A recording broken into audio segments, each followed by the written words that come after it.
Hello, everyone. Alana here. It's Labor Day. It's September 2nd, 2024. And I was just going to participate in this Monday morning mindset call that I'm a part of for my own business for accountability and inspiration. But something came up in that conversation that I felt so inspired that I thought I'm just going to create a video about it. So I am a geek about history. And so I got curious about Labor Day and when it was created and why it was created. And so, it was celebrated, the first one was celebrated in 1882 in New York City under the direction of the Central Labor Union. And the founders of Labor Day created this holiday to honor the labor movement's struggles and successes and acknowledge the contributions of workers to the country's growth and prosperity.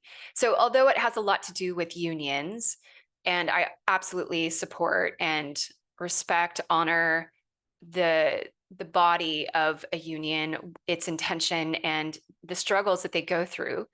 When I think of the rest of us, whether you have a full-time role or especially if you're an entrepreneur, we definitely have our own struggles and successes, and we are contributors to the country's growth and prosperity. And so, something else that came up in that conversation made me think about an experience I had when I was a freshman. So, when I went to college, I didn't know what major to declare. So, I remained undeclared for a little over a year. And I did take an art class because art was something that I used to love to do. And I was pretty good at it. I actually had really high grades, A's in all the classes I took. And I got feedback that the work I did was good. Well, I took this class and this professor hated my work. He gave me the lowest possible grades on every single assignment. And then mid-semester, instead of having the actual class, he called us in and scheduled, these 10, 15-minute meetings with us to discuss our grade. I was not looking forward to going, but I knew that I had to go for my grade. So I went and he asked me what my major was. I told him I was undeclared. And then he said, well, what are you thinking about doing? And I said, graphic design. And he just looked at me straight in the face and said, you might want to rethink that. You don't have a rendering eye. At the time, I didn't know what that meant. So I had to go look it up. And my interpretation, once I did, was I can't draw what's in front of me. And after that, I never drew again. I never painted again. And, in my 20s, I lived with some anger and resentment around that. And then about 20 years ago, coaching came into my realm. And from doing some personal development work and working on myself, actually some healing that I got around that was that no, it actually steered me in a different direction. And then in the direction of stepping into becoming a coach and doing this profession that I love. And I love the impact that it has on other people's lives, careers, and professions or businesses. But this morning, I got some additional healing around it that I wanted to share with you. And that is the type of work and my style and the uniqueness of that. There's a lot of coaches out there. There's a lot of really wonderful, amazing coaches. And then there's some that are not so great, but we're all on our own journey with it.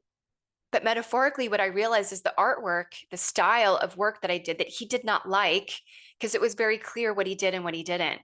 He loved people's work where there were very clear, defined lines in the drawing. And mine was not that. Mine was very messy. It was, I remember we had to do this assignment of draw the smell of milk and ammonia. Just process that for a moment. Well, my approach to that wasn't clear, clear lines, and that's just one example of the kind of assignment that we had to do and how I approached it. But here's what I've realized is that I like messy. I like a lack of clarity. One of my strengths is my ability to be flexible. And those are things that I love coaching other people on. It's okay when there's a lack of clarity. I can help you make sense of things.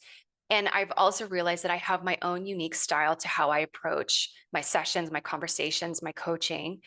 And one of my favorite things to do is to help you as my client connect with what's unique about you inside and just illuminate that. It's already there. It's just a matter of accessing it, connecting with it, acknowledging it, embracing it, and illuminating that, and just letting that show up in everything you do. So, in the realm of struggle, one of my philosophies is everything I've ever done and everything I've experienced is a contribution to who I am today and who I'm in the process of becoming. And so, my invitation for you today on Labor Day is to really reflect on what are the struggles that you've been through and how have those contributed to who you are today. And also embrace the uniqueness of who you are and how you, no matter what you do professionally, or maybe right now you're not working, but just who you are and how you show up in the world, how you are a contribution to the growth and prosperity of our country. And so today is about celebrating you. So I just wanted to quickly make a recording about this and share it with you. And I hope this inspires you in some way. And I'm wishing you all a wonderful Labor Day. Until next time.